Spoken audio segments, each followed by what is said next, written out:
आपल्या घराच्या गच्चीवर, बागेत किंवा एखाद्या झाडाच्या फांदीवर शांतपणे बसलेला एक पक्षी आपण नेहमी पाहतो. त्याचा हळुवार आवाज, शांत स्वभाव आणि जोडीने राहण्याची सवय यामुळे तो प्रत्येकाच्या परिचयाचा आहे. हा पक्षी म्हणजे पारवा. अनेकदा पारवा आणि कबूतर हे एकच समजले जातात. खरं तर हे दोन्ही पक्षी कोलंबिडी कुळातील आहेत आणि सामान्यपणे लहान आकाराचा डव म्हणजे पारवा तर मोठ्या आकाराचा पिजन म्हणजे कबूतर असं समजलं जातं. मात्र या दोघांमध्ये ठोस वैज्ञानिक सीमा नाही आणि अनेक वेळा ही नावं एकमेकांच्या जागी देखील वापरली जातात. आजच्या व्हिडिओमध्ये आपण जाणून घेऊया पारवाबद्दल. पारवा हा आकाराने मध्यम असून त्याचं शरीर सडपातळ असतं. त्याचं डोकं लहान, मान नाजूक आणि चोच बारीक असते. जातीप्रमाणे त्याचा रंग राखाडी, तपकिरी, गुलाबी किंवा पांढरा करडा असू शकतो. भारतात laughing Dove, spotted Dove, Eurasian collared Dove, red collared Dove या पारव्याच्या 4 जाती दिसतात. यातील स्पॉटेड डव आणि लाफिंग डव हे सगळीकडे पाहिले जातात, तर युरेशियन कॉलर्ड डव आणि रेड कॉलर्ड डव हे बऱ्याचदा ग्रासलँड हॅबिटॅट्समध्ये पाहायला मिळतात. पारव्याचं आयुष्य हे जवळपास 10 ते 15 वर्षाचं असतं. सुरक्षित वातावरणात आणि चांगल्या परिस्थितीत काही पक्षी यापेक्षा जास्त काळ जगल्याची सुद्धा नोंद आहे. पारव्यांचा प्रजनन काळ हा निश्चित वेळेत नसतो. अन्न आणि हवामान अनुकूल असेल तर ते वर्षातून अनेक वेळा प्रजनन करू शकतात. नर मादीला आकर्षित करण्यासाठी मान फुगवतो, शेपटी पसरवतो आणि तिच्याभोवती गोल फिरत मधुर आवाज काढतो. ही प्रणय क्रीडा पाहणं हा एक खूप सुंदर अनुभव असतो. मादी साधारणपणे 2 अंडी घालते. नर आणि मादी दोघेही अंड उबवण्याचं काम करतात. अंडी उबवण्यासाठी साधारणपणे 14 ते 16 दिवस लागतात. पिल्लं बाहेर आल्यावर नर आणि मादी दोघेही त्यांना अत्यंत पौष्टिक क्रॉप मिल्क खाऊ घालतात. हे दूध नसून त्यांच्या अन्ननलिकेत तयार होणारं एक विशेष द्रव असतं. पक्ष्यांच्या जगात अशी क्षमता फार कमी प्रजातींमध्ये आढळते. पारव्याचं घरटं दिसायला खूप साधं असतं. तो काही कलात्मक घरटं बनवत नाही. काही बारीक काटक्या, गवताचे तुकडे आणि लहान फांद्या वापरून झाडाच्या फांदीवर, झुडपात किंवा कधीकधी घराच्या गच्चीवर, खिडकीच्या चौकटीत किंवा इमारतीच्या कोपऱ्यात तो एक साधं घरटं तयार करतो. घरटं साधं दिसत असलं तरी त्यामध्ये पिल्लू सुरक्षित असतं. खाण्याच्या बाबतीत पारवा हा प्रामुख्याने धान्यभक्षी पक्षी आहे. तो गवताच्या बिया, धान्य, तांदूळ, ज्वारी, बाजरी आणि इतर लहान बिया खातो.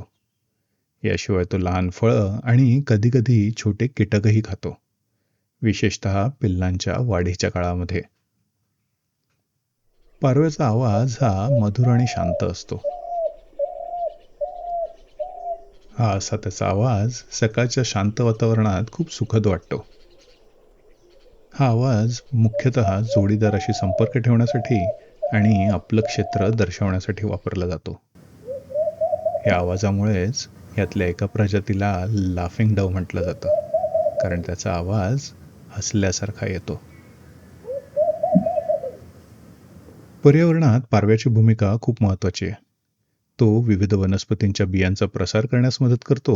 काही फळांच्या बिया एका ठिकाणाहून दुसऱ्या ठिकाणी नेऊन तो नवीन झाडं उगवण्यास हातभार लावतो. याशिवाय तो अनेक शिकारी पक्ष्यांसाठी अन्न साखळीतील महत्त्वाचा घटक आहे.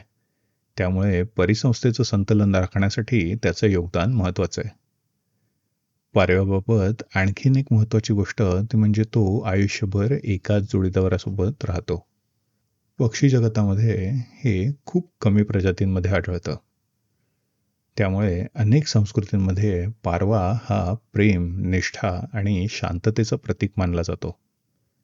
जगभरात पांढऱ्या पारव्याचा वापर शांततेचं प्रतीक म्हणून केला जातो.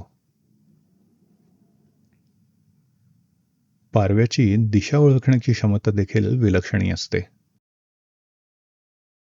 पृथ्वीचं चुंबकीय क्षेत्र, सूर्याची दिशा आणि परिसरातील खुणा यांच्या मदतीने तो आपला मार्ग शोधू शकतो. याच गुणामुळे पूर्वी संदेश पोहोचवण्यासाठी कबुतरांचा आणि पारव्यांचा वापर केला जात असे. भारतामध्ये पारव्याच्या 4 प्रजाती आढळतात. स्पॉटेड डव म्हणजेच ठिपकेदार पारवा, ह्याच्या अंगावरील ठिपक्यांमुळे ह्याला हे नाव मिळालं. लाफिंग डव म्हणजेच हसरा पारवा, ह्याचा आवाज कुणीतरी हळूच हसल्यासारखा येत असतो म्हणून लाफिंग डव.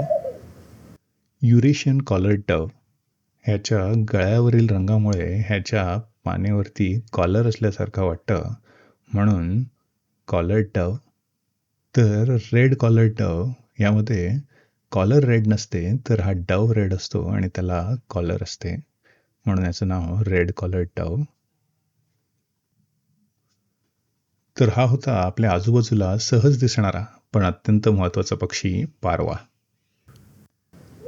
त्याचा शांत आवाज, साधं जीवन, जोडीदारावरील निष्ठा आणि निसर्गासाठीच्या योगदानामुळे तो आपल्या परिसंस्थेतील एक अनमोल घटक आहे. पुढच्या वेळी जर तुम्हाला एखादा पारवा एका ठिकाणी बसलेला दिसला तर ह्या व्हिडिओत सांगितल्याप्रमाणे नक्की चेक करून बघा की तो स्पॉटेड डव आहे, लाफिंग डव आहे की युरेशियन कॉलर्ड किंवा रेड कॉलर्ड डव आहे. आशा करतो पारव्याची माहिती देणारा हा छोटासा व्हिडिओ तुम्हाला आवडला असेल. जर आवडला असेल तर हा व्हिडिओ आपल्या मित्रमैत्रिणींबरोबर नक्की शेअर करा आणि आणखी असेच व्हिडिओ पाहण्यासाठी या चॅनलला नक्की सबस्क्राईब करा. थँक्यू.